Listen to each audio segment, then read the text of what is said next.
Hello, আসসালামু আলাইকুম। আজ আমরা শিখব কিভাবে কেডিবি থেকে বুক পাবলিশ করতে হয়, সহজে একটি কালারিং বুক। তো প্রথমেই আমরা আমাদের এলিমেন্টগুলো দেখে নেই সবগুলো ঠিকঠাক আছে কিনা। Cover, interior and title, book title এগুলো আমি পূর্বেই সেট আপ করে রাখছি, আপনারা আগেই সেট আপ করে নেবেন। তো প্রথমে শুরু করা যাক। ক্রিয়েট।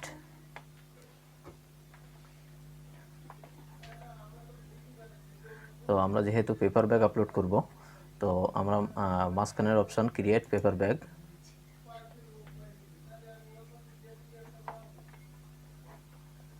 Book title. আমি পূর্বে বলছি আমার বুক টাইটেলটা আগে আমি সেট আপ করে রাখছি। তো আপনারাও কাজের সহযোগিতার জন্য প্রথমেই সেট আপ করে রাখবেন, এটা বুক আপলোড ক্ষেত্রে অনেক সহজ হবে।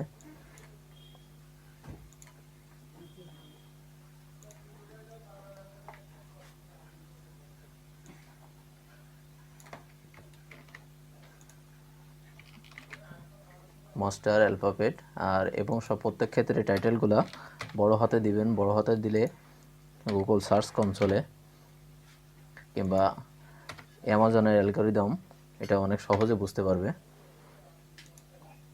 তো সেক্ষেত্রে বই র্যাঙ্কের ক্ষেত্রেও অনেক ভালো ইফেক্ট পাবেন আপনারা সবাই।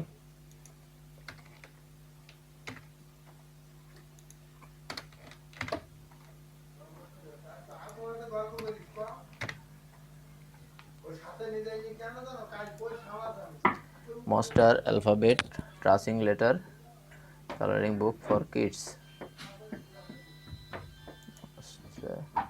তো আমি আবার একটু দেখি মাস্টার অ্যালফাবেট। অবশ্যই বইয়ের কভারে যে টাইটেল আছে তার কোনটা মিস্টেক হওয়া যাবে না, প্রত্যেকটা ওয়ার্ডই দিতে হবে।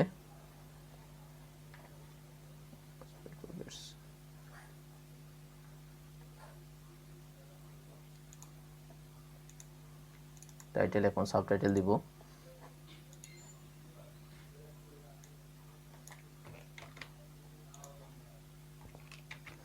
আপনারা সকল ক্ষেত্রে চেষ্টা করবেন যে বুক কভার যেটা আছে সেটা টাইটেলে রাখতে এবং বাকি যেটা দিবেন সেটা সাবটাইটেল হিসাবে রাখতে।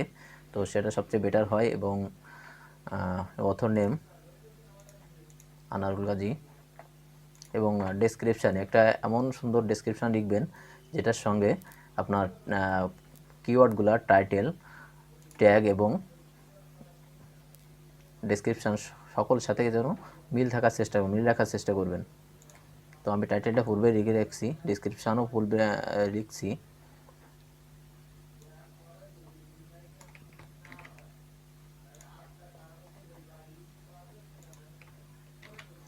এখন এটাকে একটু কাস্টমাইজ করা যাক। যদি কিছু ভুল থাকে ভুলগুলো আসলে সলভ করে দিবেন।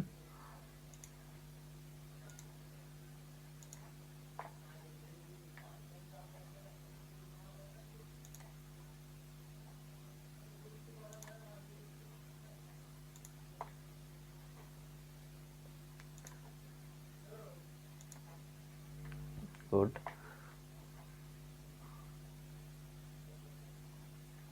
আপনি চাইলে টাইটেলটা এর ভিতরে রাখতে পারেন, আমি রাখছি হাইলাইট করার জন্য।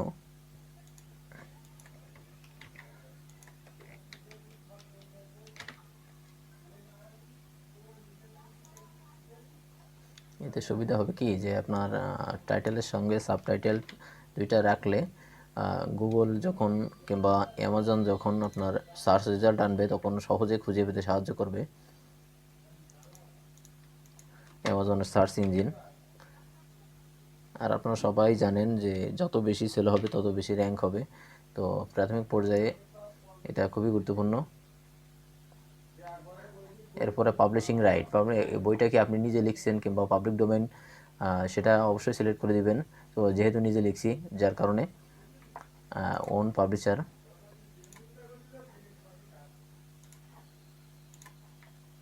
এখন আসেন কিওয়ার্ডগুলো এমন সুন্দর করে কিওয়ার্ড দিবেন যেটার সঙ্গে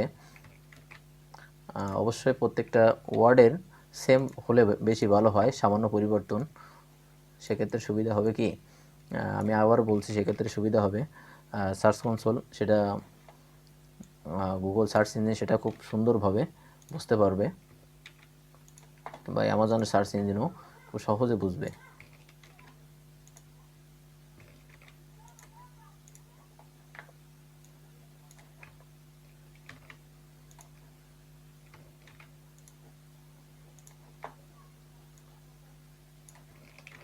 এবং সকল সময়ে চেষ্টা করবেন কোয়ালিটি সম্পন্ন বই আপলোড করার। তো একটা ভালো রেজাল্ট অবশ্যই পাবেন, একটু সময় নিয়ে করবেন। তো সময় নিয়ে করলে সবসময় ভালো রেজাল্টই আসবে, তাড়াহুড়া করবেন না। এখন আসে মেইন জিনিস, সেটা হলো আমাকে লো কন্টেন্ট বুক কি পেপার ব্যাগ সেটা সিলেক্ট করতে হবে। যে না, আমার যে লার্জ কন্টেন্ট, তো আমি এটাই করব যাতে আইএসবিএন নাম্বার থাকে। এবং এখন ক্যাটাগরিটা অবশ্যই ভালো একটা দিক, এটা খুঁজে বের করতে হবে। আমার এটা অ্যালফাবেট অবশ্য, কিন্তু আমার অ্যানিম্যাল কোয়ালিটির। তো আমি আসলে প্রথমে অ্যানিম্যালটাই করব। Non fiction, art, American art, politics, status. ফিরে আসি, অবশ্য নন ফ্যাকশনের ভিতরে আপনি নেচারের ভিতরে যাবেন। নেচার,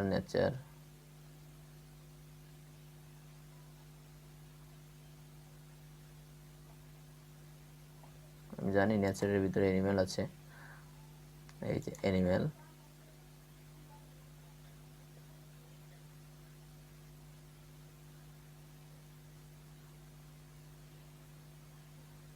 জেনারেল দিতে পারেন।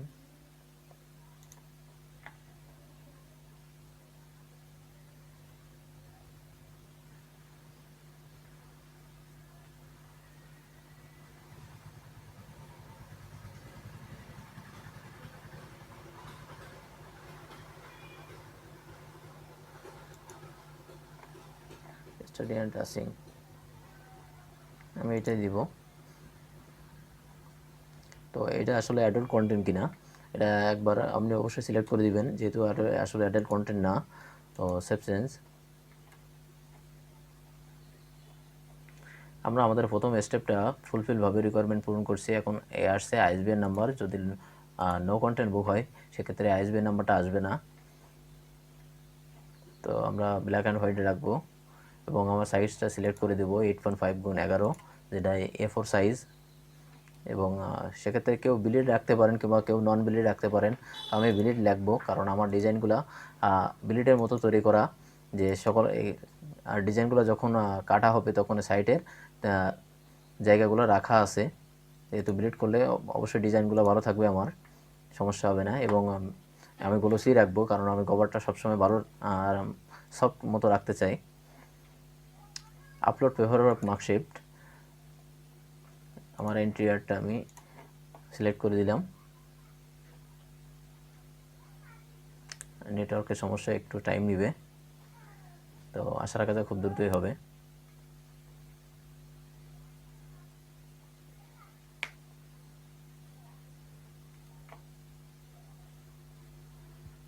তো সেক্ষেত্রে আমরা কিওয়ার্ডের বিষয় নিয়ে এখন আমরা ইন্টেরিয়রটা আপলোড করব। তো প্রথমে আমরা ইন্টেরিয়রটা আপলোড করা শেষ হয়ে গেছে, এখন কভার আপলোড করতে হবে। কভার আপলোড করতে আপনারা সকল সময় চেষ্টা করবেন পিডিএফটা আপলোড করার, কারণ পিডিএফটা সকল সময় ইজি হয় অনেকটা, এবং সময় অল্প সময়ের জন্য ভালো কাজ করে। তো আমরা পিডিএফটা করা আছে, আমি পিডিএফটা আপলোড করে দিই। এটা একটু টাইম নেবে, নো প্রবলেম, সমস্যা নাই। কিছু কিছু ক্ষেত্রে অনেক সময় দেখা যায় যে বিলিড দিলে যদি মার্কশিটের সাইজ ছোটো বড়ো হয়, কিংবা ক্যানভা থেকে কাজ করা কিংবা অন্য জায়গা থেকে কাজ করলে অনেক সময় সাইজের নিয়ে ঝামেলা হয়। সেক্ষেত্রে ম্যাক্সিমাম মানুষ নন বিলিড দিয়ে কাজ করে। তো যদি মনে করেন যে না, আমার ডিজাইনগুলো আসলে বিলিড দিলে নন বিলিড দিলে কাটবে না, তো সেক্ষেত্রে আপনারা নন বিলিড ইউজ করতে পারেন। তো বাকি ক্ষেত্রে আপনারা চেষ্টা করবেন সকল ক্ষেত্রে বিলিড ব্যবহার করা, কারণ বিলিড ব্যবহার করলে কি হয়, যখন বইগুলা আসলে সাইজ করা হয়, সাইড কেটে ফেলা হয়, তখন সেক্ষেত্রে বিলিড দিলে অবশ্যই তারা খেয়াল করে যে আসলে ডিজাইনগুলো কেটে যাচ্ছে কিনা। তো তো আমি রেফার করব সকল সময় বিলিট দেওয়ার, এবং ইন্টেরিয়ার যদি আপনারা গুগল ড্রাইভ থেকে তৈরি করেন তো সেক্ষেত্রে আপনি সকল ক্ষেত্রে পিডিএফের জন্য আপনি বিলিট ব্যবহার করতে পারেন, কোনো সমস্যা নাই। আমার সমস্যা কখনো এই পর্যন্ত হয়নি, তো আমি আশা রাখি যে আসলে এরকম কোনো সমস্যা হবে না।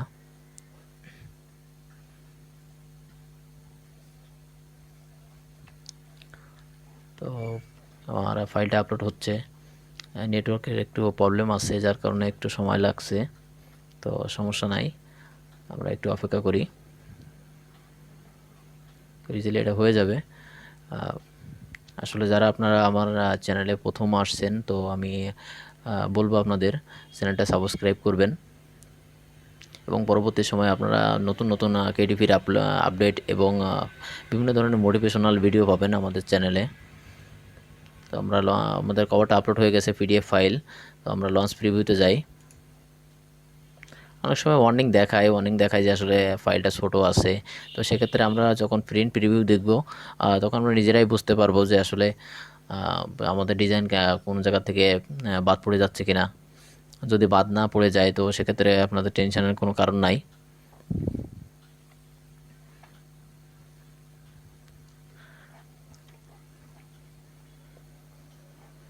তো আশা রাখা যায় খুব কুইকলি হয়ে যাবে। লঞ্চ প্রিভিউতে একটু টাইম নেয়, তো সেক্ষেত্রে আসলে প্রত্যেকটা পেজ তারা গণনা করে এবং প্রত্যেকটা পেজের সকল বিষয় প্রসেসিং করতে একটু টাইম নেয়।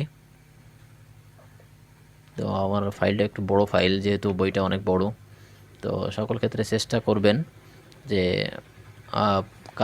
আপনার কাস্টমার স্যাটিসফাইড হয় এমন ডিজাইন করতে, কিংবা কাস্টমার, আপনি নিজের কথা ভাববেন না যে নিজে আসলে কত প্রফিট হলো, এটা বড় বিষয় না। বড় বিষয় আসলে কাস্টমার কতটা প্রফিট হলো আপনার বই থেকে কিংবা আপনার প্রোডাক্ট থেকে, এটা আপনাকে বেশি নিশ্চিত করতে হবে। যদি কাস্টমার আপনার বই থেকে আসলে ভালো কিছু না পায়, সেক্ষেত্রে আপনার পরবর্তী সময়ে আপনি ভালো কিছু আশা করতে পারেন না। তো সকল ক্ষেত্রে আগে চেষ্টা করতে হবে কাস্টমার যাতে স্যাটিসফাইড হয়, এবং দামটা অবশ্যই প্রপার রেটের ভিতরে রাখতে হবে। তো প্রথমে আপনি ডিজাইন করার সময় আপনি একটা জিনিস ভাবতে পারেন যে আপনি একজন ক্রেতা হিসাবে আপনি কি চান সেটা বিচার করতে পারেন। যে আমি যদি একজন কালারিং বুক ক্রেতা হতাম, তো সেক্ষেত্রে আমি আপনার বইয়ের ভিতরে কি কি জিনিসগুলো আমি চাইতাম, যে এই জিনিসগুলো আমার খুবই দরকার। তো আমার বইটা আসলে প্রিন্ট প্রিভিউতে চলে আসছে, তো এখন আমি দেখি যে আসলে আমার কোনো ডিজাইন কেটে যাচ্ছে কিনা। তো দেখেন আমার কোনো ডিজাইনই আসলে কেটে যায়নি, ডিজাইনগুলো সবই ঠিকঠাক মতো আছে। তো আমি এগুলো অ্যাপ্রুভ করতে পারি।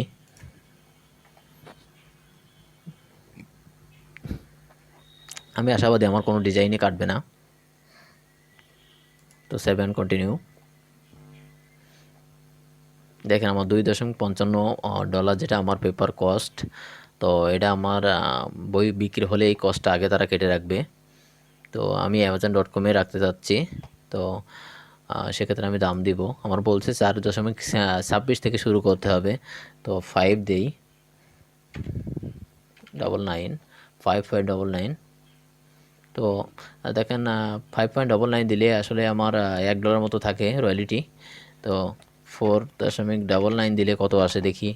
তো যদি আসলে কিছু প্রফিট না থাকে তো সেক্ষেত্রে আমাদের কাজ করাটা আসলে খুব ঝুঁকিপূর্ণ হবে।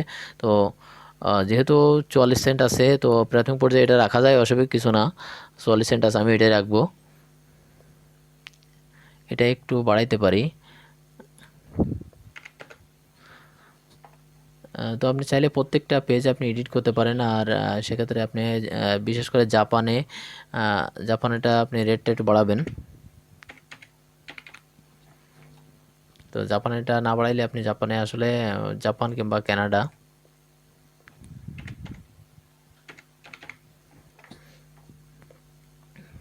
তো জাপানে টাকার বাটার আসলে অনেকটা কম থাকার কারণে সেল অনেক কম রেটে হয়, তো যার কারণে আসলে কোনো প্রফিট আসে না। তো সেক্ষেত্রে চেষ্টা করবেন যে প্রাথমিক মার্কেট যেটা সেটাতে একটু রেট কম রাখার। তো প্রাথমিক মার্কেট যেগুলোতে একটু রেট কম থাকলে কি হয়, আপনার প্রাথমিক পর্যায়ে সেল আসার সম্ভাবনাটা অনেক বেশি থাকে। তো আসলে জাস্ট অ্যাপ্রুভ, পাবলিশড, আমার বইটা আমি পাবলিশ করে দিলাম, আমি এক্সট্রা ডিস্ট্রিবিউশনে রাখবো না যেহেতু প্রাইস কম রাখা।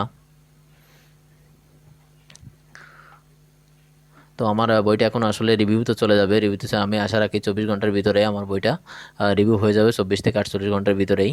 তো এটা লাইভ হয়ে যাবে। তো আপনারা আসলে দেখলেন কীভাবে কেডিপিতে কালারিং বুক আপলোড করতে হয় খুব ইজিলি। তো থ্যাংক ইউ, আল্লাহ হাফেজ। আপনাদের অনেক ধন্যবাদ।